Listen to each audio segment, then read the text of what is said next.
ye abantu basenge kubera ko igihe cyo kugotwa ababasha kugisavayivinga nabasenze nuko nakubwiye ko ibintu byinshi nzaya nkubwira ngo narose kuko hari ibintu wavuga ukundi abantu batimutabazi uteye uturutse ndangije njya kuri Kongo ndayisengera Kisekedi afite ibibazo afite ibibazo pe Kisekedi afite ibibazo kandi nabonye ntuzagaruka Kabila garuka ariko ntago nabonye yagarutse gukora iki ariko nabonaga garuka CNDD FDD itanga imihoho hakaboneka ubundi buyobozi Imana yishimira gusa nanone nkasengera abarundi cyane kuko sinifuza ko ibyo bizabaho hari umurundi ubipfiriyemo nkasengera umuntu bita Niyombare nkasengera umuntu bita Rwasa ngasengera umuntu bita Ininahazwe mu buyobozi bw'u Burundi bushyashya buzajyaho hazaba harimo abantu baturutse muri diaspora batari bake ndasenga rero ku buryo na General Niyombare azaba arimo ariko mu mpinduka nabonye i Burundi nabona iyi video anyandikire muha makuru kuko nawe mu bakene bazaba arimo abanyamasengesho ba Uganda abakozi b'Imana Uganda mushyira imbaraga mu gusengera Kiza Besigye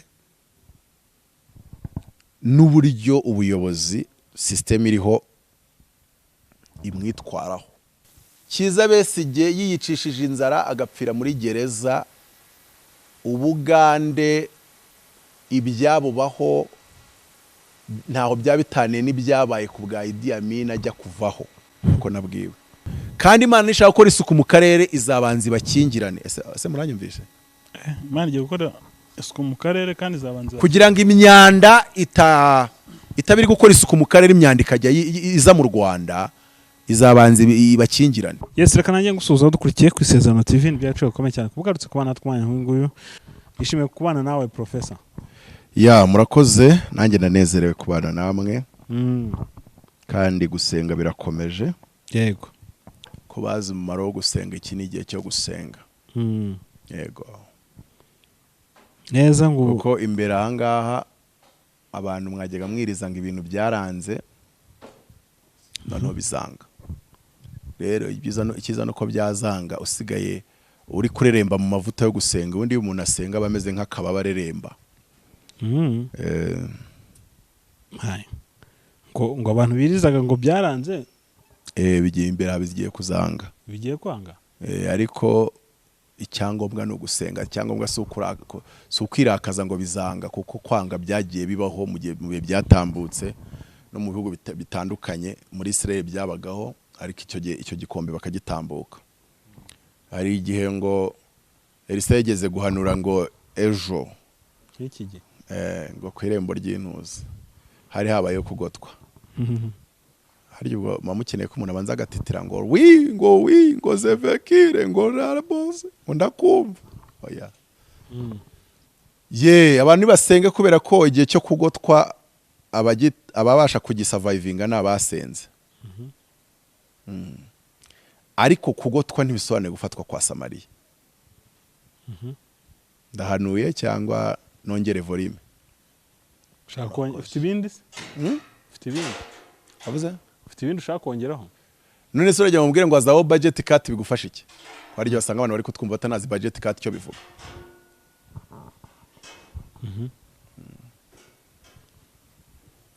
Nkubwire ngo azaba migabanywa ry'abakozi se kugira ngo bigende gute bigufasha iki uzagabanywa nyine abantu batanasenga bamaze kuzura amafiriti ari bazamugabanya. So ariko nyine ni ukugotwa inyuma hari ubutsinzi mu izina rya Yesu. Inyuma hari ubutsinzi mu izina rya Yesu.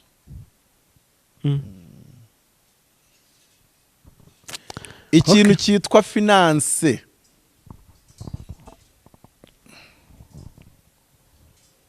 zabaho kugotwa.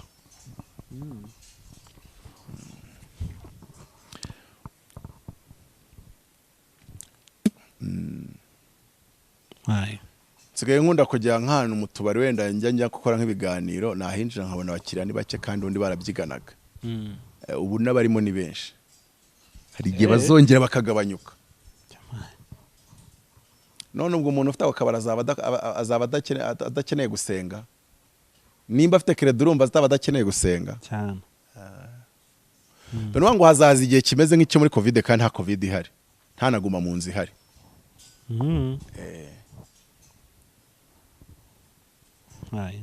Ntaguma mu nzu ihari.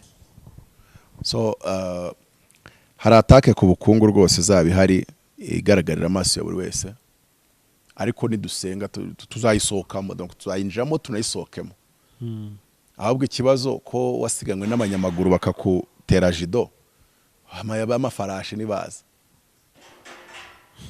Will you survive? That's the problem to ask.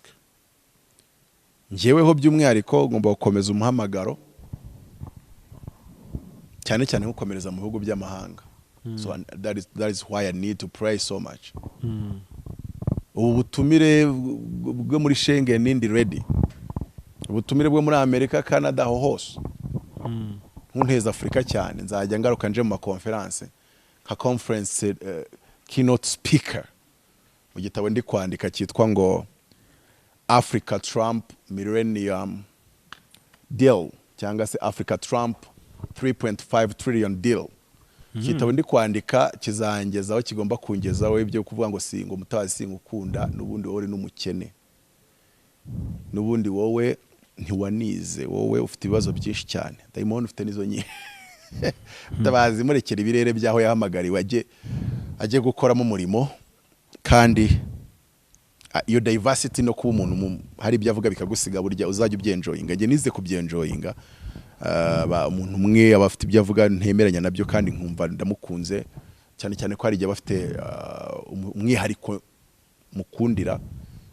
Donc ushobora kureba icyo umuntu akurusha n'icyo akora cyiza, akaba ari cyo ufokasingaho, agaciro ke ukagashyira kuri icyo kurenza. Dawidi yaravuze ngo ariko ngo nta muntu n'umwe wasigaye wo mu muryango wa Yonatani ngo mugirire neza ku bwa se Yonatani. Abona ari umuntu kujugira inyuma. Tuwo uri kuvuga ati icyo nimba ari cyo uvuga kivugira imbere yanjye. Uramuzi? Kandi menye ko umuzi ukaba utamumbwiye ati naguca umutwe, atagubye gucika umutwe bijemo. Tugiye kubivuga. Ati nyakubahwa, ati mwami wanjye, ati nukuri karahari, ati ariko se nubwo mvuga ngo karahari, ati kagenda gakururuka hasi, ati ubuguru bwoza, bese nakamuga wumve ngo nakamuga. Dawidi ntago yigeze areba ku bumuga bwande ase, ariko n'uyu nawe yarafite izikarande nyinshi. Ageze kuba ikimuga ngo none n'uwamureraga yitwaga Siba, ngo yari atakibasha kumva ibiryoshye n'ibibishye. Wamuha amaganga, wamuha ji, sinumva ari kimwe se. Arabarokore bamaze gupfa mu mwuka kuri icyo kigero. Donc nta mpano y'ubugenzuzi bije byose barongereza.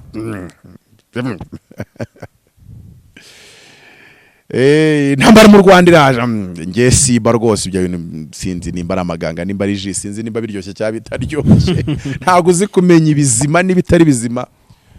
Uyu mwana wari uri iro de bar kwa Makira, yarerwaga n'umuntu bita Siba. Ngo yarera ageze ku rwego atakaza kumva ibiryoshye n'ibibishye. Baramubwira ati se ko bagiye kumujyana ibwami nawe kandi bakabakwemerera ko mwajyana nk'umuntu wamureze, reka mbabwire, nimba ushaka kuzarya kanjye nazamutse, making sure yuko 3 mu cyumweru umpamagara tukaryongora tukivuganira. Sanga muri Aduramu, uhagarare nanjye muri Aduramu. Naho nimba ubizi neza ko muri Aduramu utahahingutse, ubwo rwose igihe cyo kwimikwa nikigera sinzakubone hafi ukorosinga. I will make new friends. Kose nzashaka inshuti nshyashyo nzaba ngiye. Nimba ushaka ko tuba inshuti byaramaze gusobanuka, turabanza tuba inshuti. Nimba ushaka kuba inshuti n'umuntu ari umuyobozi, banza uba inshuti nawe ari ku ntebe y'ishuri. Nimba aragize amahirwe mukiga hamwe, naho ntago uzambwira ngo umuntu mwize hamwe ntimwaba inshuti, ngo ubonye bamushyize kuri rero pepa ngo uri gushaka nimero ye ngo muhamagare. ngo twariganye uri kumwibutsa ko mwiganye. Ayo matiku mujye muyareka, mwige kwinvestisa mu bantu. Nubona umuntu ufite potential kuzagera kure, mwiyegereza hakiri kare. Poso Gitwaza najya tubwira ngo arigiye ngo bajyaga batizanya, ubwo ndi kuvuga ko yabivugiye kuri kamera, atizanye ipantaro n'umuntu bakora ivuga butumwe 9 kangahe. Wagombye ko waragize yereko kazaba uwo ari uyu munsi. Icyo gihe kazajya ugura ivarisi y'amapantaro kayazana. Icyo gihe kazajya umuzanira yawe ukavuga uti iyi pantaro ndayiguhaye ngewe ngiye kugenda mbe niryamiye, nubundi ugende uzabwiriza hanjye nahawe. Mwige kwinvestisa mu bantu bafite akazoza, kuko nushaka kugira ngo ufatirane yageze yajya bizakuvuna nawe kandi n'abatenka mutabazi ntago azakwemerera yuko namwegera. Ibyo bintu mubyiga. So mu byukuri nta profesi, nta gishya kiri mu kuvuga yuko hagiye kubaho kugotwa mu buryo buri financier. Munyumve mu buryo buri financier, naho kugotwa mu buryo buri militaire saryo ubwo si byahozeho. Donc kuvuga ngo hirya habari yesura, hirya habari gupanga ibi, hirya bari gupanga ibi, nta gishya kibirimo ibyo ngibyo. Ahubwo hari uburyo bizaza kuri side financial. Noneho icyo gihe abantu batasenze bizabagora. Abakobwa muri Kigali uvuga ngo ngiye mfite inzu nishyira 200 ubizi ko ukorera iryibiri. Ntago tujye muri detail y'uburyo hari abagabo bagukandira akanyenyeri bakakwishyurira, wasanga hari ukuntu so na se babanye nako so yabanye nabo bakaba barimo bakwitura ibyo se yabagiriye, nkuko Dawidi yituye Mifobosheti. Ntago nabyinjiramo, ariko igihe kigiye kuzagera izo nzu za 200 muzisohokemo. Igihe kigiye kuzagera amasire yasubire mu cyaro. Muzibuke bwenda nimo cyakomeza gusirenga, uzajya usirengira kwa mama cyangwa se ubwo sinzi uko uzabigenza. Mu cyaro aho wagiye uzajya ushaka gitanu gitegeshe ujye kuri hoteli yo hafi aho ngaho urya amafoto menshi cyane wajyanye nk'imyenda 5, ubundi kugukopeza izo foto zishyire kuri za mbuga nyine. Ariko posting imwe buri mu bantu bagiye kunanirwa na Kigali, Sireyi zigiye kunanirwa na Kigali bikomeye cyane. Ubwo rero burya Sireyi zo zigiye kunanirwa na Kigali, ubukungu bwabaye gute? Bwabaye trosere mesele. Niho havuye abandi ngo umwana umwe yabwiye undi ati turarya umwana wanjye baza hari Sireyi ziriye. Nta mugore ufite umugabo wagiye ngabwira umuntu ngo turarya umwana wanjye. Zari Sireyi wapi? Zari amasire yabyariye iwabo. Noneho ngo bigira inama, erega burya umuntu wabyaye umwana adafite uwo bamufatanyije ni nawe wumva bibaye ngombwa ka sacrifice uwo mwana ubuzima bwe bugakomeza yabikora. Naho umuntu ukiri kumwe n'umugabo bafite abana 6, oya hariya byagaragaye ko umuntu afite umwana umwe n'undi afite umwe. Kiragiye muri Israel ntago abantu babyaraga umwana umwe. Icyo kibanzo ugikure ku equation. Byakunda gukorwa uribuka na zandaye zaje kwa Salomo ngaziburanishe. Zari ndaya zikora umwuga w'uburaya, zirara ku gitanda kimwe bose kandi bafite n'abana. Buri wese afite umwana umwe undi umwe. Mwaramuryamira arapfa. N'izindi rero Sireyi zifite umwana, imwe iti turya umwana wanjye ndi tuzamuryeje, namara gushira n'uwawe tuzamurya.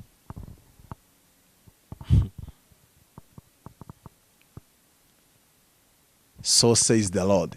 Ask me the next question. Okay, reka twikomereze. Mu kiganiro gishize waratubwiye ko ufite ubutumwa bw'umuntu witwa Besigye. Nsenga. Ndabanza nsempera ku gihugu cy'u Rwanda ndasenga. Nifite nk'agasakange ko kwitorora mpamagara Imana. Nimba bigize icyazagira umuntu nyandikira mbwire ntazongera kubisengera. Iyo ngiye gusenga ndasenga, nagera kumusimbura nkahita mvuga n'izina ry'uwo nifuza ko yasimbura, kandi nkirinda kubyitiranya nuko Imana yabimbwiye. Avuga ni Imana ndakwinginze azamusimbure nawe atuyobore bigende neza. Aho ngaho ni Mutabazi, ni rwose niko Mutabazi ababyumva. Kandi nta muntu wazanga ariko Mutabazi kucyo bisengera. Bose cyo nacyo wakirenganyiriza umuntu ko ntawe mba senga ngapfe. bansenga kugira ngo ayobore mu izina rya Yesu. So turasenga, ndasenga ku Rwanda. Ubwo ayo makuru ndi kugwayo kugo twanaho nayakuye. Nuko nakubwiye ko ibintu byinshi nzaya nkubwira ngo narose, kuko hari ibintu wavuga ukunda abantu bati Mutabazi uteye uturutse. Ndangije njya kuri Kongo ndayisengera. Kisekedi afite ibibazo. Afite ibibazo pe. Kisekedi afite ibibazo. Kandi nabonye ntuzagaruka. Kabira garuka, ariko ntago nabonye yagarutse gukora iki, ariko nabonaga agaruka ni imbaraga nyinshi. Ariko Kisekedi afite ibibazo pe byinshi kurenza uko nabitekereza. Okay, ndasenga ngi Burundi nawo ndasenga. Gusengera Burundi rero ntibinkomerera. Nsenga nsaba yuko FDD iva ku butegetsi. FDD. Nta CNDD FDD nta FDD burgerega nibihwaye. Senga nsaba yuko CNDD FDD itanga imihoho hakaboneka ubundi buyobozi Imana yishimira. Iyo aho ntago binkomerera cyane. Gusa nanone nkasengera abarundi cyane, kuko sinifuza ko ibyo bizabaho hari umurundi ubipfiriyemo. Pe sengera abaturage kugira ngo Imana ibazigame kandi barinde mu izina rya Yesu. Nkasengera impunzi za 2015 ko zitaha. Yego. Nkasengera umuntu bita Niyombare. Nkasengera umuntu bita Rwasa. Ngasengera umuntu bita Ininahazwe. Sinzi ariko iryo zina nuko rikunda kuza ndisengera sinanamuzi. Donc ni umuntu utanyereka ishusho ye ngo mpfe kuyimenya. Nkunda kubona izina rye ricaho nafungura nkasanga na audio bashyizeho. Birashoboka ugasenga. Mu buyobozi bw'u Burundi bushyashya buzajyaho hazaba harimo abantu baturutse muri diaspora batari bake. Ndasenga rero. Ku buryo na General Niyombare azaba arimo? Ntacyo mvuze ntiteranye. Ibintu birimo general ntukabihubukira upfa kubivuga ko ubonye. So mvaho ngaho nsengera Uganda. Ningubwira ko hari ibindi bihugu nasengeye ndaba nkubeshye. Kongo, Burundi na Uganda. Njya Kongo ukabona Kabila agaruka. Mbona Kabila agaruka, mbona Kisekedi bimukaraga. Ngi Burundi. Amazina nabo nkubwiye nasengeye nayakubwiye ko nayasengeye, sinakubwiye ngo nabonye agaruka nawe ngo nayasengeye. Ayo mazina 3.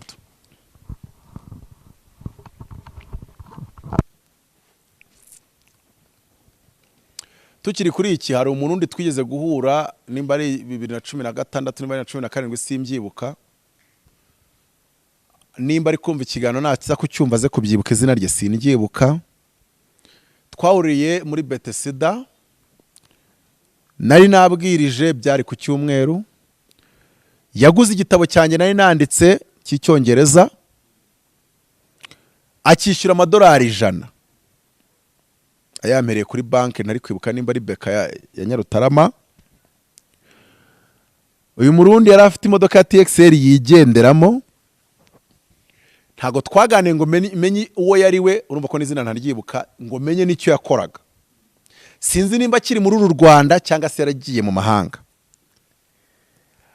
Ariko mu mpinduka nabonye i Burundi, nabona iyi video anyandikire muha makuru, kuko nawe mu bakene bazaba arimo.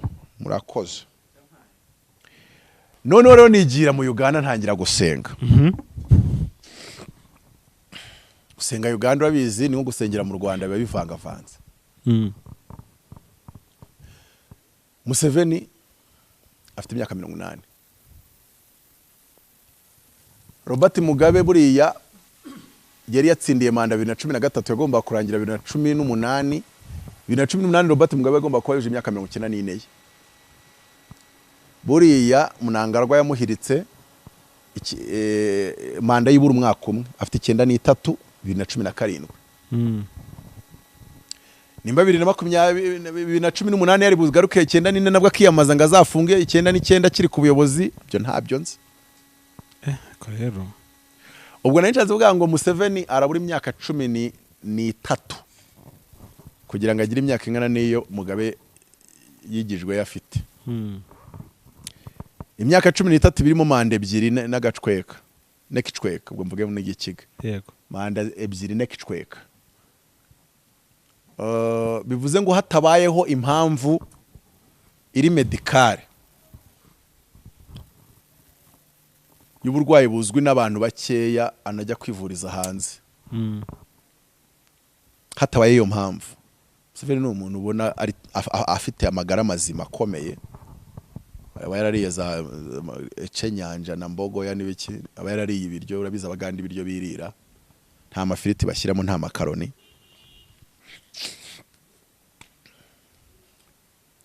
Iyi manda 2026 azafite imyaka 81. Abashije kwiyamamaza yazayirangiza afite 86, yongeye kwiyamamaza yazayirangiza afite 92. Siko kuri se? Yego. Afite imyaka, ubwo nwango ashobora gukora manda ebyiri guhera 2026, 2031, 2036 akaba afite imyaka 92. Ubwo yaba anganyije na Museveni. Ntago mvuze ngo ni itegeko, nta nicyo muzi Imana yabimbwiyeho. Iyo usenga hariya nyine utegereza icyo Imana ikubwira. None ariko mu gusenga haza izina ryitwa Besigye, Kiza Besigye. Hari ikintu cy'imbamo bikangora. Nimba hari abanyapolitike muri Uganda ntajya nkurikiza amaso yanjye kandi anakomeye, mbibona ko akomeye ariko simukurikiza amaso. Harimo Kiza Besigye, sinzi impamvu.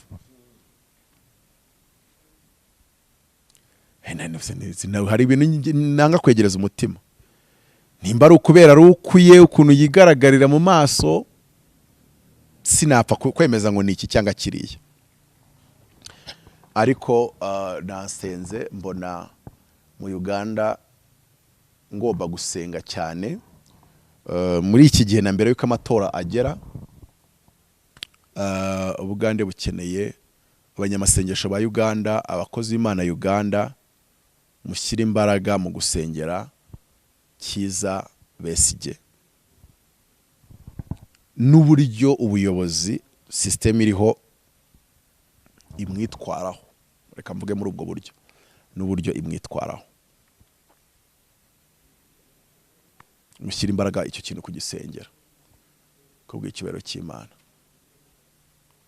Nasenze kandi Imana ifite umugambi mwiza ku Bugande. Hari umugambi w'ububyutse bw'umwuka mu Bugande, ariko abanyamasengesho, abakozi b'Imana, abaprofete, musengere Dr. Kiza Besigye n'uburyo abana na systeme ya NRM cyangwa se Museveni in one word. Kuko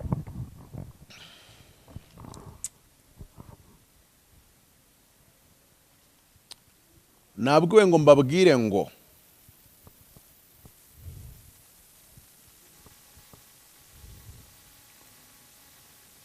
Kiza Besigye yiyicishije inzara agapfira muri gereza, Ubugande ibyabubaho ntaho byabitaniye n'ibyabaye ku bwa Idi Amin ajya kuvaho.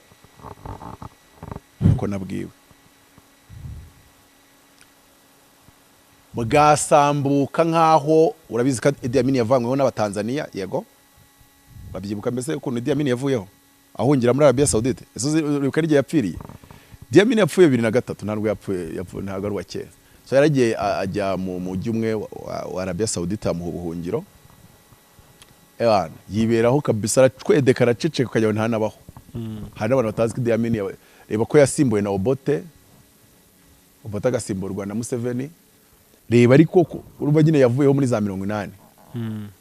Ariko reba yuko yagiye akibera muri Arabia Saudite kujya muri 2003. Nta muntu mwumva muri media batamwandikaho batamuvugaho. Ariko nubwo icyo gihe Idi Amin yumvisha ashaka gutera Tanzania. Donc nuwango Museveni yoye kugira spirit nk'ari muri Idi Amin atera Tanzania. nabonaga umwuka asa n'uri kugereranya Idi Amin gutera Tanzania mwarimu Julius Nyerere Kambarage Nyerere yumva yuko ngagiye gufata Tanzania kayanexa umwuka yarari kubigereranya nuko Museveni yabona Kiza Besigye ari umuntu wapfira muri kasho bikarangira gutyo.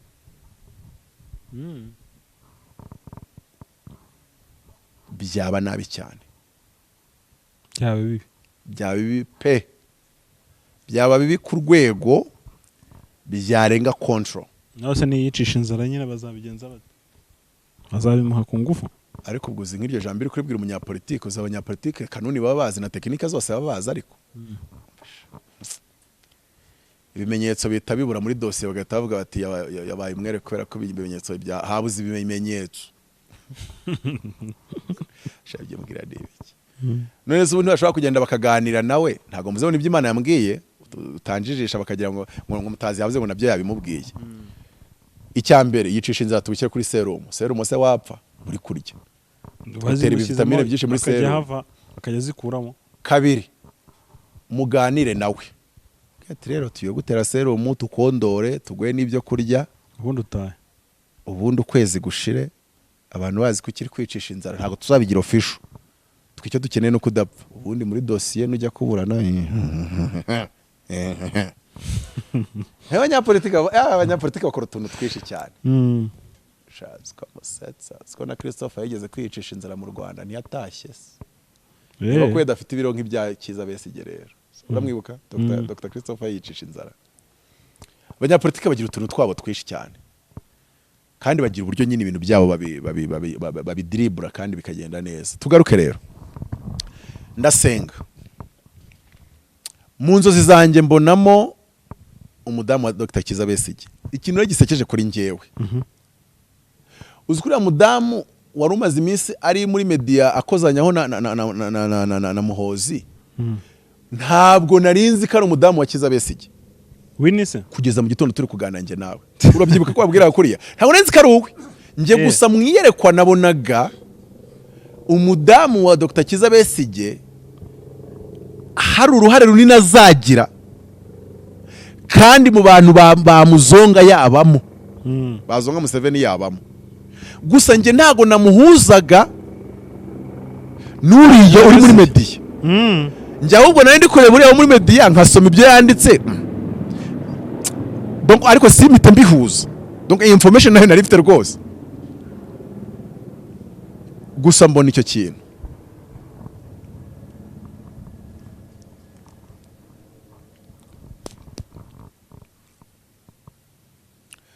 Reka nkwereke. Nimba Museveni yarigeze abona ibyabaye muri Egypt. Hari ubwo cyo bari bitwa bande kamazina nayibagiwe. Abaturage bahaguruka bagahirika ubutegetsi. Yego. Dr. Kiza Besigye ntagomba gupfa. That's all. Ntagomba gupfa. So rero muri kanuni n'ubuhanga bwa gipolitike uriya musaza azwiho. Atapfa.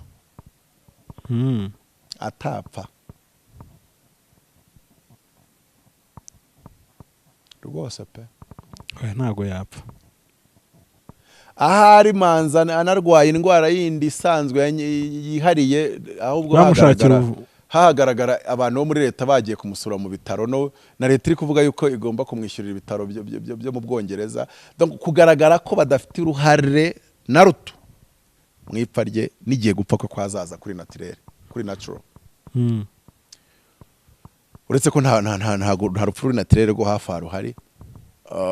Rero ari ikintu mbona havuga ariko se buriya kiraza kubagiraho gute kirabagiraho ryari kirabagira amaroke. Ariko reka nge mugene na gutya. Karuko muri politique twatazi biri kuba. Ubundi umuntu yicisha inzara arenze iminsi ngatarapfa. Aho bakavuze ko ari kwicisha inzara uyu munsi akaba gihari. Abanyapolitike nabo bagira utwaberegaje gusa kimwe cyo birinde kapfa. Ubu kandi mu kwirinda kapfa yicisha inzara birinde yuko yanicwa cyayanapfa icyo bita execution. Nge muranzi ko Mutabazi ntaba mu bantu bajya baziririza ibyo bintu ngo politician was executed ngo nge hariya ngo reka.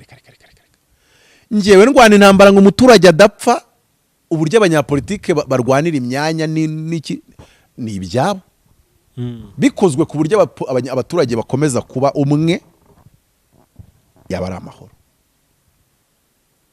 Ni no gusengera u Rwanda. Imana yambwiye impamvu idashobora kwemerera intambara kuza mu Rwanda. Irambwira ngo kuko abantu bicanye n'uyu munsi bamwe bahaye urwaho bakongera bakabikora. Imana yavuga ngo kubw'ibyo mpamvu rero nzaha ubwenge abayobora u Rwanda ku buryo naho ibihugu byose biruzengurutse byashaka kurutera, intambara zabera mu bindi bihugu zitazigera zigera mu Rwanda. Kuko intambara mu Rwanda yabisobanuye ko abaturage bongera bakicana. Yego. Imana irambwira ngo kandi narirahiriye ntago mu Rwanda hazongera kubamo kwicana kw'abaturage.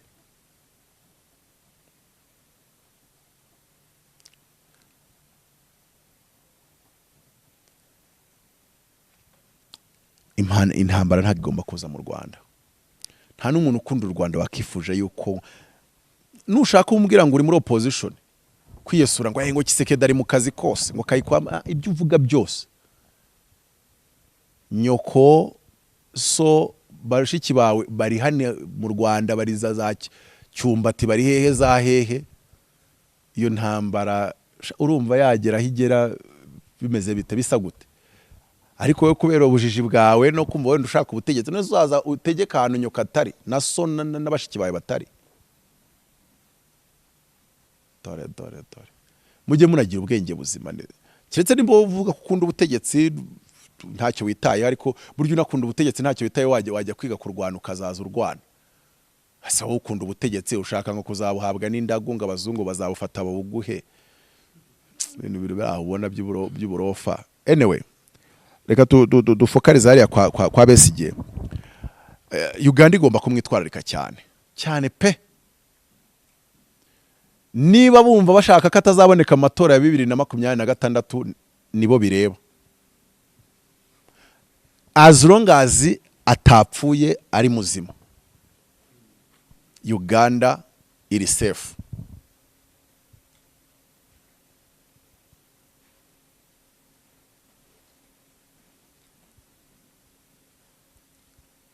Ni icyo ngicyo.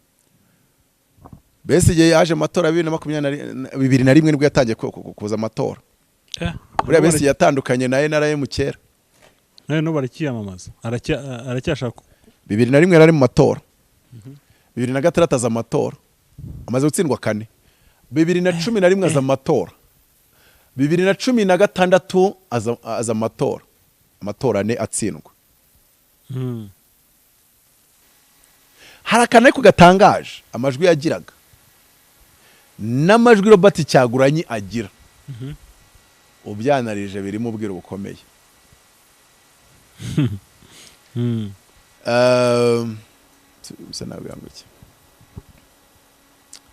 Noneho 2020 atangaza ko atazigera yiyamamaza ku bushake bwe. Yavuze ko ari ku bushake bwe. Arabangagiye gushyira imbaraga muri activism kurenza political elections. Arabango ntago Museveni yazakurwaho na ballot. Arabanga arashaka abaturage bigumura bakakora resistance, akabona kagomba kugenda atari ko bidaciye mu matora. 2020 ntago yiyamamaje. Ariko kuri nshuro ya 2026 aho nyine ku nshuro ya 2026 ubona yuko ashobora kuba afite akayihayiho no gushyigumbwa kuzaza. Kabiri, garagara yuko Museveni abibona nkaho yaba ari menace kuba yabagarutse. None ikibazo nkibaza ku 2001 atabonye nka menace, 2006 ntamubone nka menace, 2011 ntamubone nka menace, 2013 ntamubone nka menace, 2020 ubwo akibwiriza kutaza amatora ngo kuyajyamo byaba ari kuyahireme, niko yavuze. Ngo yaba ari kuyagira legitimate.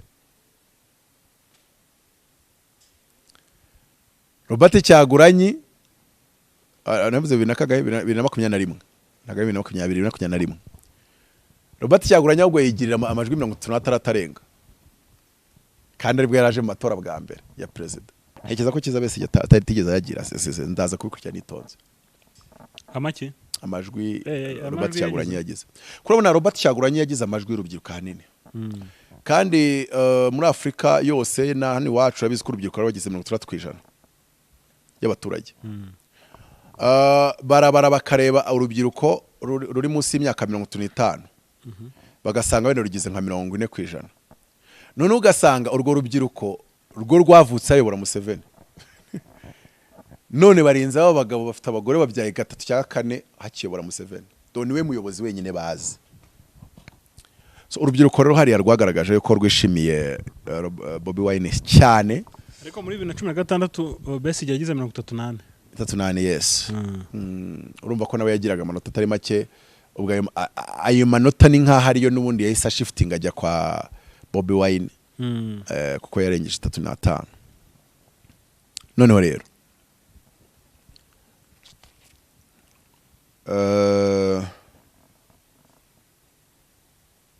muri Afrika se nuziko kwakibanga ro wabaza amajwi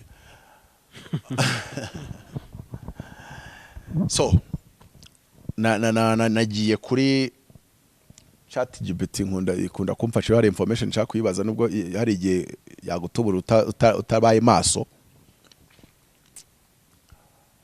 ndayibaza ngo ni mu rutonde potentiel rw'abantu bashobora kuzaba abakandida 2026 mu Uganda.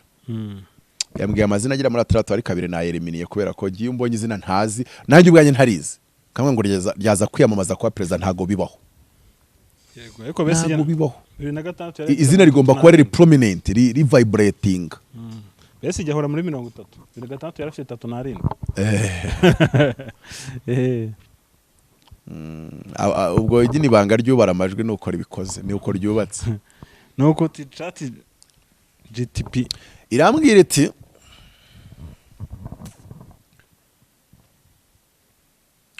Yoweri Kaguta Museveni ashobora kuzagaruka niko predictinga ishingiye none isigaye harakana inyongereramo ikwerekana ahantu yabikuye Surusi ikinyamakuru iki niho hafite inkuru dushobora guheraho tuvuga yuko azagaruka. Noneho hari Yoweri muri bane nasizemo hari Yoweri Museveni, Bobi Wine, Muhozi Kainerugaba na Kiza Besigye bane. Museveni n'umuhungu we aho ngaho haisabamo kwibaza ngo first of all kandi zatanga ku tariki 17 z'ukwa 9 kugera ku tariki 3 z'ukwa 10 bivuze ngo biba bisaba Muhozi yuko ajya kugera ku tariki 3 z'ukwa 10 yaravuye muri UPDF cyangwa se yarasezereye muri UPDF nago yayisezera cyangwa se yarabaye retired bara muri retirinze aracyari muto biragoye rero byaterwa n'icyo Museveni ari gutekereza ni gihari uburyo cyaba gihari ariko hari igihe cyajyaga kigera ukabona Muhozi aje yitambo wavuga ati ngiye 2026 nzandosinga umusaza ibintu nk'ibyo ngibyo kindi jyakaza avuga ati ndaje kimwe cyo ngiye kuntu mu mboni yanjye none nk'umusesenguzi mba mbibona iyo mbisesenguye mbona aramutsaje yabaje kugira ngo akore counter attack kuri Bobi Wine ko Bobi Wine ameze nk'ushaka gutwara urubyiruko rwose biragoye ko urubyiruko rwo mu Uganda rutora Museveni biragoye biragoye noneho kandi Muhozi aramutsaje urubyiruko barugabana n'ugiye ntago byagutangaza Muhozi ajemo na muzehe we yajemo Muhozi akagira wenda 25 Bobi Wine akagira 15 donc urwa rubyiruko rwatoraga Bobi Wine rukibona muri Muhozi cyangwa reka mvuge ngo ibanga rijyanye rukubara rikabidesigninga gutyo donc bikaba nk'igisobanuro cyo ngo nubundi urubyiruko 40% badashaka gutora Museveni amajwi yabo rwayagabanyije hagati ya Muhozi Kainerugaba usanzwe abahasho kuri Twitter noneho ruyagabanya none na Bobi Wine niyo mpamvu Bobi Wine amajwi yasubiye hasi that's it biroroshye kujya no muri media abajene bamwe ari kwa uzatorane nge ubushize nanatoreye Bobi Wine kubera ko sinizeye Museveni urabizi hari ya Uganda muri media bajyamo bakivugira gutyo uko ndi kubivuga atariko uyu kuri no nshuro nzatora General Muhoza ati buriya niwe wanjye ati ahubwo rero antindiye kuza. You see that? Yego. Muri politike ni wajya kugobyora ikintu kigobyora urebye nikiri understandable.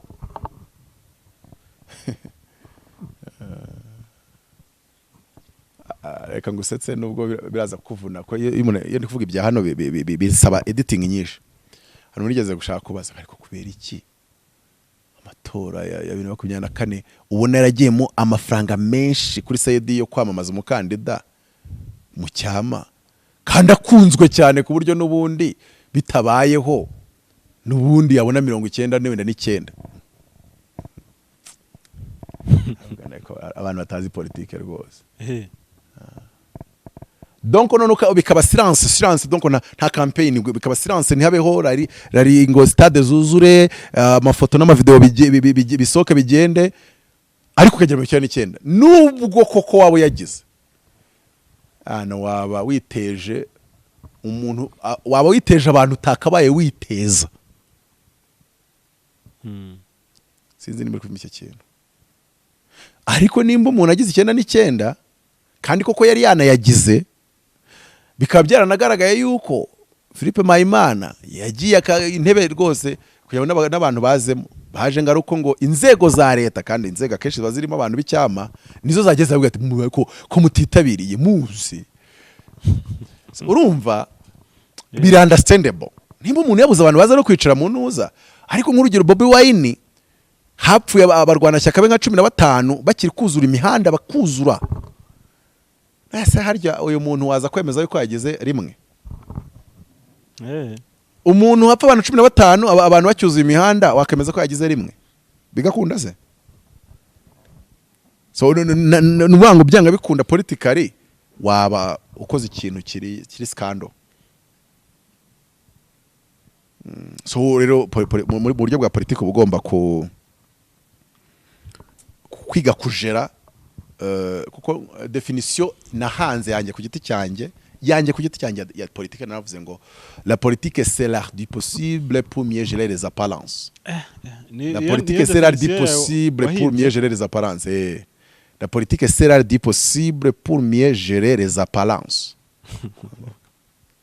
Muri politique nshobora gufata umuntu utarigeze atsinda imibare hahita mugira muri umuntu wa Einstein kandi mu mitwe y'abanyagihugu bikafata bajya bamubona bakumbika imibitwe ati muri umuntu wa Einstein murakoze kutugeraho kandi bigafata. Politike ni ikibishinzwe gukora cyase ni kigomba gukora irafata umuntu ikamwubakira profile ikongera gafata undi muntu ikamusenya kabisa ikamusenya yajya aca no ku muntu akanga no kumuyicupa kandi azanye amafaranga yakaka icupa agahita afunga akabara agahita yisohokera. So nibyo ngibyo twigarukire rero navuze ngo Uganda ndimo senga ibyo nabonye mu bindi bihugu ni ibisanzwe twanarindira n'ubundi Imana ifite umugambi wayo kandi nta warogoye umugambi wayo ariko Uganda niho hantu hari warning iri yumvikana kuko nukubwira ubuyobozi bwabo ngo don't try to do this, if you do that muzarwigendeho. So says the Lord. Urumva aho bitandukanye n'uvuga ngo budget cuts niziza tuzabona ko zaje, bitandukanye n'uvuga ngo kugotwa ni kuza tuzarya umwana wanjye ejo turya wawe. In the name of the Lord Jesus. Nshobora no kutabibabwira nkakomeza nkisengera, yego nkasenga mbwira Imana se wa mana we ngira inzara yandiye abandi bari kurya, icyo gihe cyo kugotwa se nanjye bizanshyikira. Ikabishobora kuba yambwiye ati ariko kuko nabo bariye wowe uri kuburara cyangwa uri kubwirirwa, icyo gihe cyo kugotwa ahubwo wowe uzaba urimo ubyina ka mucerenge usirimba, kuko Imana yacu ibasha gutanga ibasha guhaba umuntu amahoro mu gihe cy'intambara. we ikagukorera akantu k'akarwa kawe ku giti cyawe kakaguheramo amahoro. Imana irabishoboye. Ishobora kuguha ubutunzi mu gihe abandi bari gukena. Ibyo nabyo irabishoboye. So rero hariya ni icyo ngicyo Kiza Besigye gusa Museveni ni umuhanga cyane. Abantu ntabwo babikurikiye. Mu minsi yashize twabonye umudepite, sinzi ariko umudepite bamwita nde, umudepite ukunda kuvuga amagambo bazi kuvuga ibyongereza biri komplike cyane. Tubayerutse no kuza mu Rwanda mu ihe nama sidi kubyibuka, ariko nyine akunda gutanga cyane cyane kuri congratulations ngo that is superstitious, ari ukunda afata amagambo akayakora. Iri jambo naryo riba mu cyongereza agahita azana inkoranya amagambo atatu, nturibona se ko ririmo iri jambo. Yamenyekanye cyane kuri icyo kintu. Ubasigaye ari umudepite. Yari yaje mu Rwanda kubera ko ashobora kuba ari umudepite wa EAC, ndabyibutse. Yes. Uhagarariye Uganda ariko muri EAC. Yes. Yes, ko tuyita EAC. Yes, ni umudepite wa Uganda ariko muri EAC. Namubonye rero ari muri media mu minsi yatambutse nta n'ukwezi kurarangira. Sicyo nabwiye ngo ChatGPT ibiradufasha.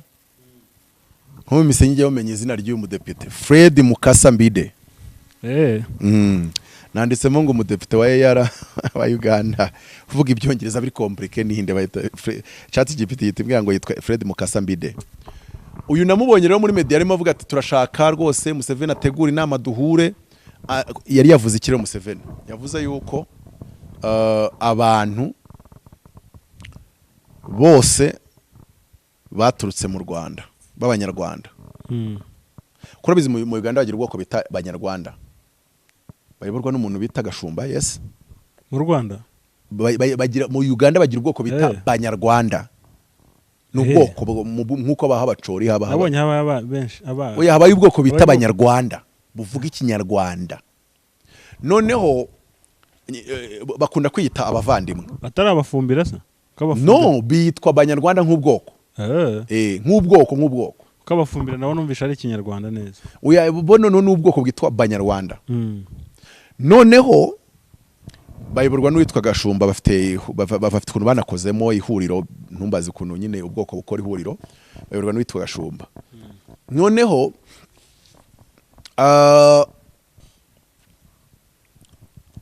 Museveni yari yavuze ngo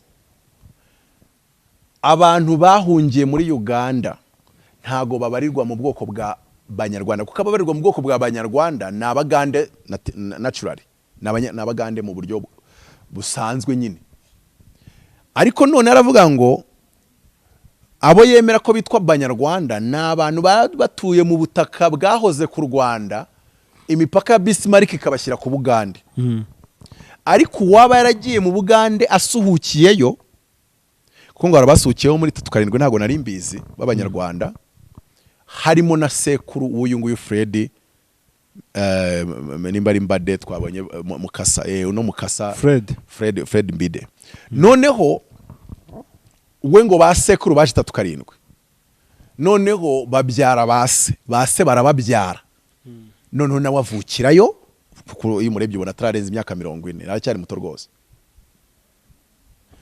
Nawe rero yari yashyizwe muri cluster, yabyita clusters. Arabanga ko none se bari kuvuga ngo abantu bafite afite 50. Burya se ko ari kuvuga ngo ko bari kuvuga ngo abantu bafite ubundi bwene gihugu, ati twebwe nta bundi bwene gihugu tuzuretse inda za ba mama. Ati none se aravuga ngo dusubire mu bihe bihugu bindi, ati u Rwanda sogokuru yaruvuyemo 37, data ambyarira muri Uganda, nta bundi bwene gihugu nzi kiretse nimba avuga ko n'inda ya mama ari ubundi bwene gihugu. Ntandi hantu naturutse kiretse mu nda ya mama. None ariko nihuse nshaka kuvuga icyo nashaka kubivugira, nahise nibaza kuki Museveni abikoze ubu ngubu. Ntani gatandatu ntiyarabizi ko ari abanyarwanda basukiyeyo, muri 2000 ntiyarabizi, muri 2010 ntiyarabizi, 2020 ntiyarabizi. Noneho arababwira ngo nyine Museveni yari yababwiye ngo cyo koze umuntu wavutse ku mumama w'umugande cyangwa se wo mu bwoko bwemeye mu Bugande harimo nabo bitwa banyarwanda no ku munyarwanda cyangwa se ku muntu ufite sitati yuko yaturutse ku basuhuke uwo nguwo we ni umugande kubera ko avuka ku babyeyi babiri umwe afite citizenship arababwira ati ariko nimba uzi ko bose ari abasuhuke bo mu Rwanda nyoko naso nawe uri umunyarwanda ni mwapurayinge ku kintu bita naturalization citizenship. Icyo bita rero naturalization citizenship iyo uyifite yaba no muri Amerika ntiwemerewe kwiyamariza kuba perezida. Urugero Elon Musk ntabwo yakemererwa kuba perezida muri Amerika. Yavukiye South Africa. Yavukiye South Africa ajya muri Amerika kuze. Donc ajya muri Amerika yaravutse. Bivuze ngo ababyeyi be bashobora kujya muri Amerika bakabona citizenship. Cyokoze ushobora gusanga muri umuntu wa Elon Musk wenda wavukiye ku butaka bwa Amerika ababyeyi bafite ubwene gihugu we yakemererwa kuba perezida wa Amerika. Cyangwa abana ba Elon Musk. Cyangwa abana ba Elon Musk kuko bo bavutse se afite ubwene gihugu bwa Amerika. So rero ahangaha haje iki? Uyu Fred aravuga ati nkatwe rwose ati cyokoze wenda nkabaje 94 uvuze ko ari abanyarwanda ndaturabyumva ati ariko se nkatwe twaje 37 nyine yarafite kunajya muri constitution ati constitution yo muri 63 na kangahe ati kiyo yatwemeje nk'abanyagihugu nyine gutyo na gutyo ariko Museveni yashyizemo akabanga gakomeye urumva ntago ashaka kubirukana singa byo muri Kongo bashaka kubwira abanyamurenge ngo musubire iwanyu icyo ashaka nuko bamburwa ubwene gihugu bari bafite busanzwe nk'ubw'abandi bagande bagahabwa ubwene gihugu butemerera umuntu kwiyamamaza. Icyo gihe nahise nshaka kumenya ninde ashaka kwerimina muri aba bantu. Aravuga ngo district abantu bazikomokamo barabarwa nk'abanyarwanda nk'abagande bo mu bwoko bwa banyarwanda n'eshatu zonyine. Avuga Kisoro,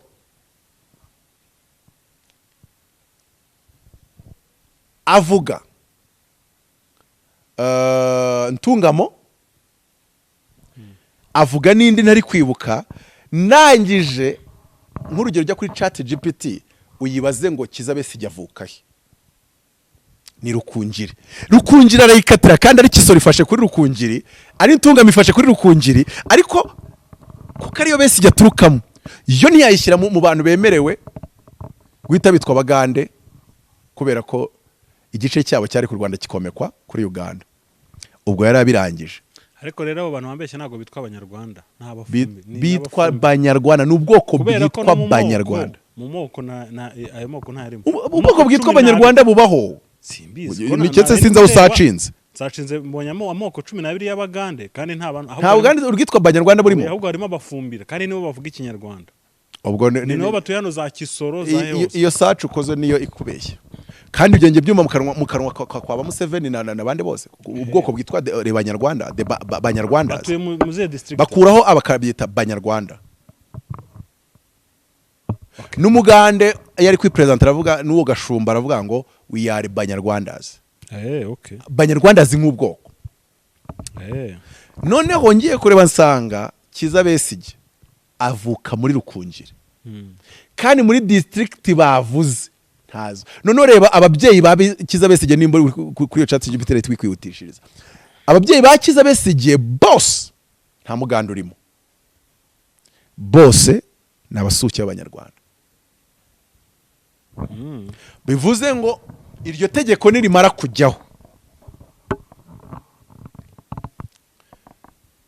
Dr. Kiza Besige azaza kuri gutakana tireye komisiyo y'amatora imubwire ngo wowe ufite ubwene gihugu bwa naturalization citizenship utakwemerera cyokoze umwana wazaze kwiyamamaza. Museveni ayongera kugaragaza ko ari umusaza mu gakino kuko urumva nimba Muhoza aje mu matora yagufasha kugabana amajwi na Bobi Wine Kiza Besige waje uramukizwa nande ko n'umusaza mugenzi wawe ntago bari butorwe n'abatora Bobi Wine kandi nyine aya Bobi Wine yarangije kuyatwara kugira ngo atayatwara yose Muhozi nawe araza bayagabagabane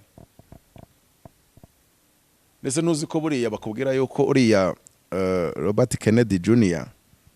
uriya nyine bagize ushinzwe sante muri Amerika yari yaravuze ko aziyamamaza independently ntubyibuka ariko abantu benshi baravuga ati arabibona ko atazatsinda ariko aramutse agiyemo hari umuntu yamera nk'atwaye amajwi ye yego ko yamajwi amutoye hari undi yari butore ariko kubajemo akamera nk'aho muyahuriyeho mukayagabana akaba make so ni icyo ngicyo rero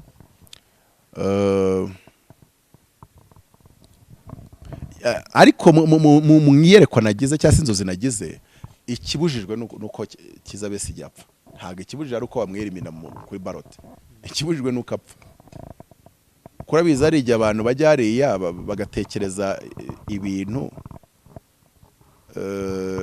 urabizi ujya ujya kumva hariya muri Uganda ngo generali kanaka ngo yari na minisitiri ngarasiwe mu mujyi hagati ariko n'umukobwa umukobwa warapfa cyangwa se ngo generali arapfa umukobwa arasigara ibintu nk'ibyo tujya tubibona mu Uganda hariya uri yahoze ari mu ministeri ya transport mu generali Kizza Besigye ntagomba gupfa pe ntapfurwikira gusa bagomba kumuherekeza akazapfurwikira gashaje Imana izabana nabo kandi ntacyo baba bahomba yamye hari n'ubundi nta gipfa gusa nge ikintu bintera kwibaza kuki ubundi Museveni atajyaga amwera imina akaba abona ubu ngubu aroburije kumwera imina mu nzira nge bita bingarura kuri za nzu zinakubwiye nagize za David Sejusa kuko nge sinjya mbona NRM Museveni atiyamamaje kandi akubwiye impamvu yatuma atiyamamaza umubiri we mu bigaragara cyafite imbaraga zakora izindi manda ebyiri kuko ntabwo Robert Mugabe yamurushaga amagara ari strong ariko nanone impamvu irimo ijambo rya kansa aho iyo kansa iriho reka ndeke kuhavuga ishobora gutuma avuga ngo reka mberereke hakiri nkifite imbaraga ariko ikibazo kikavuka kivuga ngo erema zifite imbaraga zose zo muri NRM na Banja Prime Minister ntago afite profile yaba president wa Uganda nta nubwo yigeze umusirikare nta kandi kabazo sibyo se Anita Amongo niyo profile ya kabiri muri NRM ubu ngubu iri mu nshingano ushobora kuvuga ngo gutya ngo president w'inteko nawe ntago ari igihe cyo kuba Uganda yayoborwa na Anita Amongo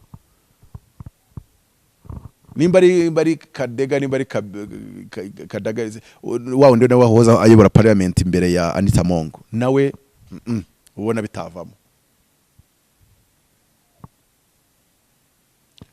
kera hari mama Mbabazi ariko nawe yari yamamaje nimba ari 2021 nimba ari 2016 aribwo yamamazaga manza aragize nka rimwe ahari yahoze ari secretary wa NRA mu gihe kirekire cyane uwo nawe uyu asigaye ajya kwivuza mu Bwongereza ubona bimeze nkaho amagara ye ari inyuma ya Museveni magambo makeya nubwo mu myaka ari muto kuri Museveni aho hantu rero ushobora kwibaza ngo Museveni avuze ngo ngiye kwigira ku ruhande Kizza Besigye gahita atezamo kandidatire urumva kataba kaba kuko urumva Museveni we yari yifitemo imbaraga zitsinda Besigye ariko yigiye ku ruhande ari igihe byaba bigoranye kwizera ko uwo muntu ugiye kuzamo nyine we ashyize hari akavuga ati ataka mu mwanya wanjye yego niwe nateguye ngira nakubwiye ko uwo muntu ngewe kuri 90% navuga ko ari David Sejusa tinyefuza ariko yaje kurihindura ye ngo yaba Sejusa na tinyefuza bisobanura ikintu kimwe kandi ni general kandi yayoboyeho ubutasi yabayeho DNI Directorate of Military Intelligence yego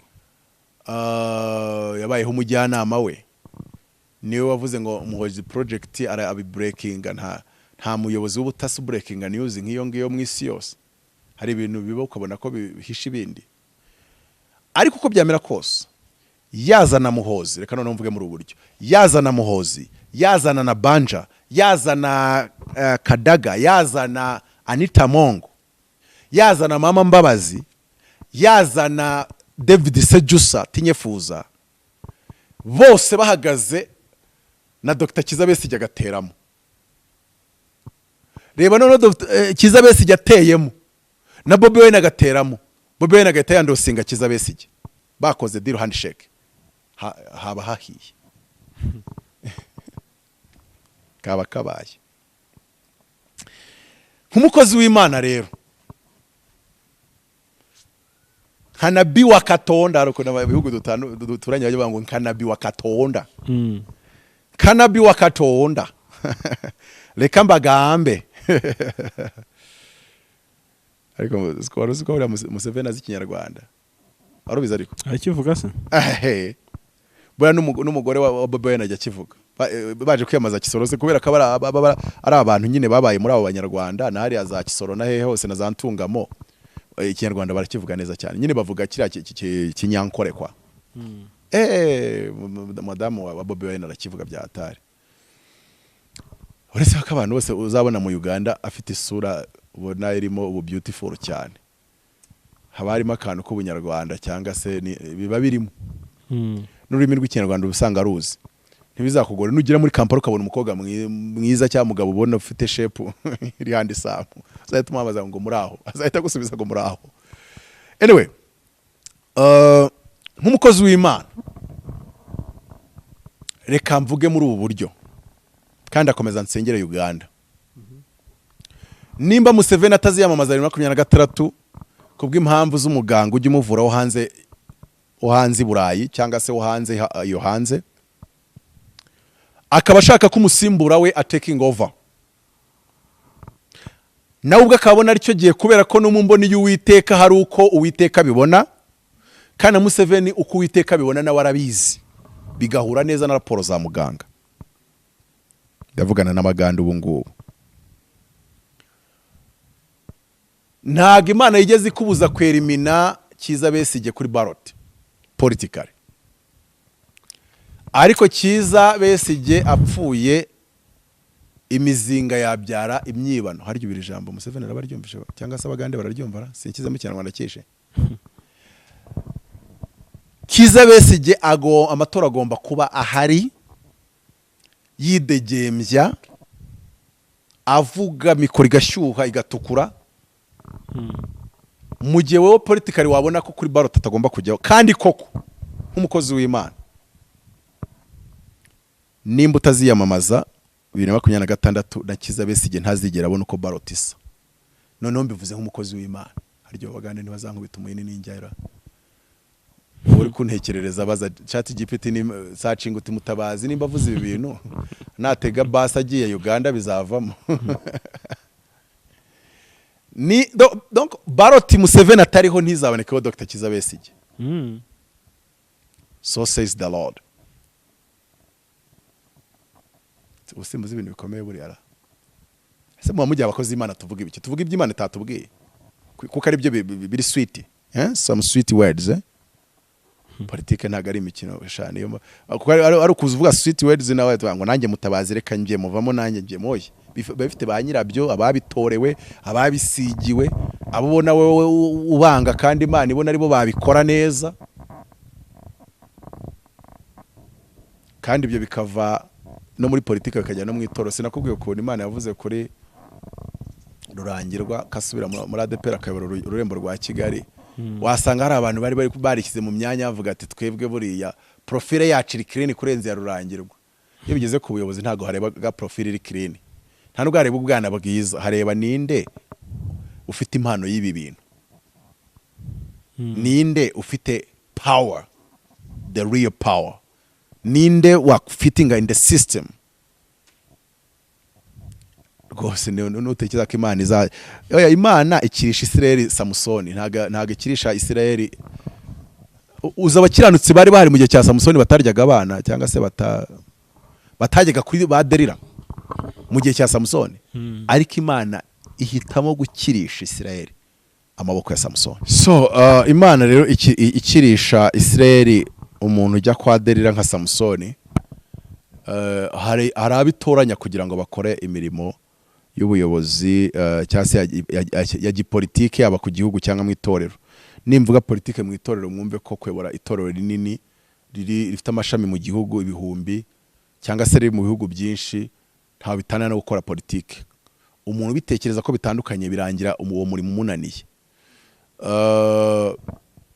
Rero ntabwo mvuga ibintu byinshi, nerekera ku musozo. Abanyarwanda musenge cyane, kuko financially kugotwa kuriho kandi ntacyo wabihinduraho wowe. Nta nubwo Imana iri kuvuga ngo ese abayobozi bagira ibyo bakora. No, prepare yourself for those tough times. Ayo wangizaga ya saving ntacyo bitwaye, n'ibindi. Icyo gihe nikigera ubuzima buzakomeza, ariko nyine ayo wakoreraga ntago azaba kiri kwinjira nkuko yakoreraga. So birakwiye yuko rero uzaba warivomereye azagutunga mu gihe cyo kugotwa. Iyo tuvuze iri jambo barokore mwese muhita mutekereza amasengesho yonyine. Uvoma amasengesho, ubika stock y'amasengesho, ubika na stock y'amanyarwanda cyangwa y'amafaranga. Yego.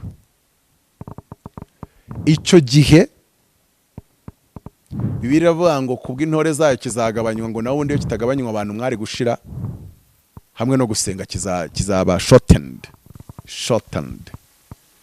Gusenga kwanyu no kuhindukira mukava mu byaha kwanyu, nanjye ndimo, twese turimo, buri muntu wese yinine yisuzume, bizatuma icyo gihe kiba shortened, kuko Imana irashaka gukora isuku mu karere. Kandi Imana ishaka gukora isuku mu karere, izabanza bakingirane. Ese muranyumvishe? Imana igiye gukora isuku mu karere kandi izabanza kugira ngo imyanda itabiri gukora isuku mu karere, imyanda ikajya iza mu Rwanda, izabanza bakingirane. Korera isuku mu karere nyine yakinzeho. Ese nubizi iyo ushaka gukubura mu cyumba ukuntu ubanza gufata nk'uburiro ugatwikiraho ikintu, Imana ishaka kubatwikira yarangiza ikikorera isuku. Imana ishaka gukingaho yarangiza mu karere kakora umukwabo. Rero musenge kandi muzigame, musaving mu buryo bw'ubukungu. Erega n'ibintu Imana igaragaza, ariko ukanga no kwibwirana uko niki kitagaragara. Mwese sanction ya mbere nikurikirwa, ya kabiri, ya gatatu, ya kane, ya gatanu, ubukungu bw'ibihugu byacu uko bizi bizagenda gute? Kameme hazazamo ikintu cyo kugira gute, kwizirika umukanda. Bizahita biza no ku cyo wakoraga cyitwa business. Donc amafaranga yinjiraga azahita agabanywa. Ni nk'uko abana bagiye ku ishuri. Umuntu wese ucuruza ibintu byo kwinezeza nyuma y'uko abana bagiye ku ishuri n'iminsi mikuru ya Noheli ivuye mu rwose arabizi. Akabara rafungura buri muntu kuko bayatanzemo minerval. That's a fact. Nta kundi donc nwango ni ibintu economy nuko ikoze. Cyangwa se economy nuko ibaho. Iyo habaye iki ngiki gihita cyafecta this and that and that and that and that. Abantu mumenyere ibintu byo kwambara imyenda ihenze. Gura umwenda ukomeye waramba, ubu yitunze ari 5, uzavuga ngo mfite ubushobozi bwo kumara igihe runaka, ntagiye guhaha imyenda.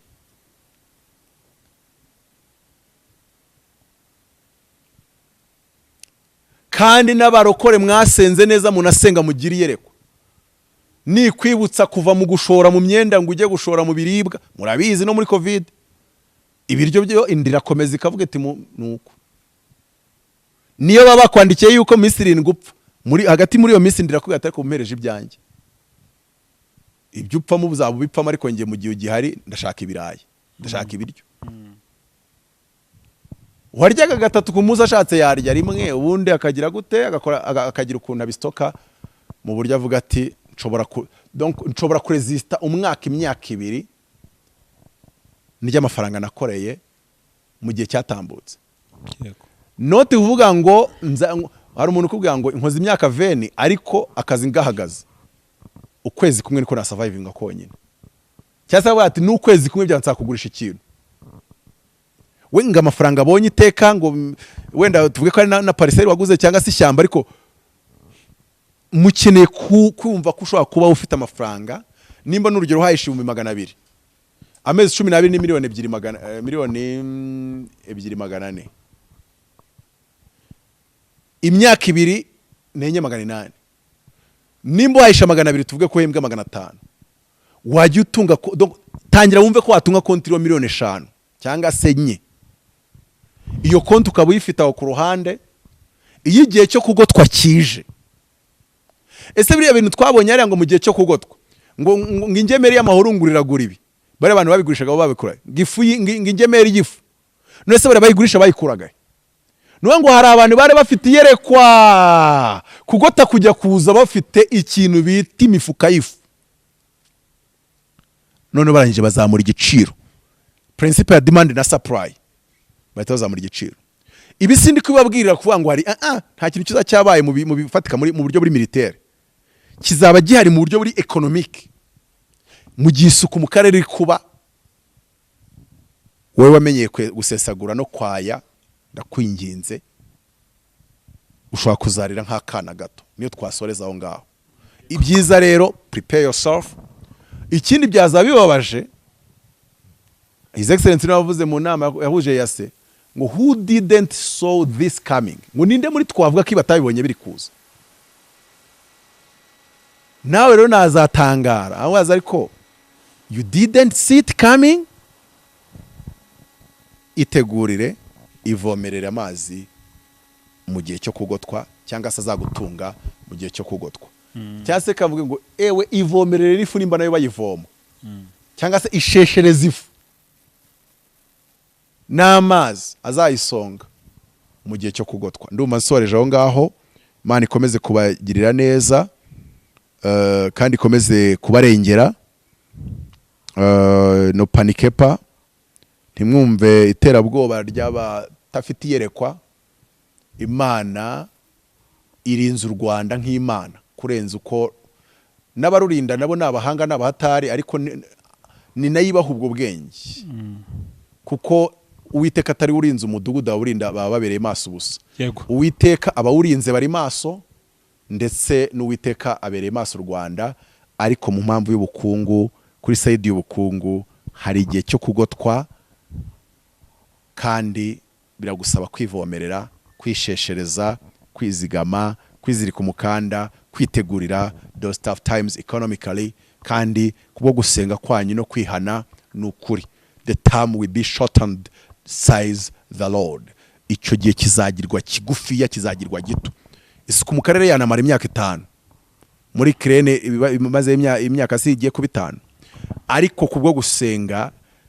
hazaba isuku mu karere ariko itwara igihe gitoya bibe nk'akanya ko guhumya ibyari w'imyaka wenda 5 cyangwa 3 bifata umwaka umwe bifata amezi 6 se kandi kubwo bizaba bikozwe n'amasengesho yanyu ibindi ibyanyu no kwizera Imana ibyanyu no kwikorera gahunda zanyu nimba ubonye icyo ubonye ukagikora nimba ubonye business ukayikora bana neza n'abana mahoro ezwa kiranuka senga Imana komeza kuba mu bihe byo gushaka amaso y'Imana ibihe bigoranye biraza bigatambuka hakaza n'ibihe byiza ubwo aho ndi kuvuga mu bukungu by'umwihariko kuko aho ngaho hariho hantu bizasaba yuko dufesinga ibyo bihe kandi tukabihagararamo neza abanyarwanda bizeye kuko n'ibya covid twabihagazemo kandi ntago twapfuye kandi ibyo bihe byarabaye birarangira kandi tubisohokanamo amashimwe mu izina rya Yesu navuze ngo ibyo bihe bizaba biruta ibya covid economically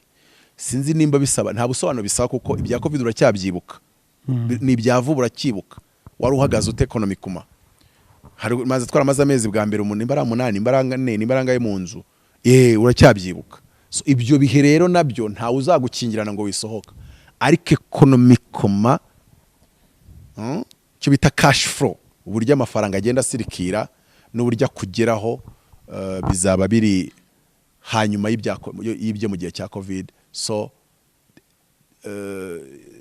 tive que je te fasse ndese ese urashaka kugira ngo ushushanyirize ibyo bintu description bihaye irahagije kugira ngo wumve ibyo uko bizabihagaze ubyitegure kandi winjiye mu byo gusenga. Ubu ntago ari gusenga kuko bishaka, senga kuko nta yandi mahitamo ufite kiretse gusenga, cyangwa se ibihe biri imbere bikazagusengesha, cyangwa se ukazagira stroke ukazagira stroke idafite igisobanuro, kubera yuko nabwo ngo umuntu asenga amera nk'ibaba riremba mu muyaga.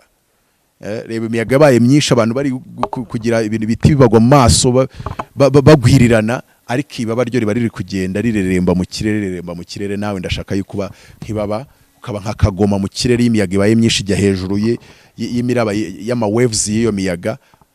Ndashaka usenga ukamera nk'akagoma, imiyaga yaba myinshi n'imiraba yabageza mu kirere, igasanga uri hejuru y'iyo miraba kubwo gusenga by the grace of God, in the power of the name of Jesus. Reka dushimire Apotre Mutabazi kuba wabanye natwe, kandi dushimire n'abadukurikiye. Kwifuza nimero ze ni 0788 30 95 13. Ibiganiro byacu by'akagaruka. Shalom shalom.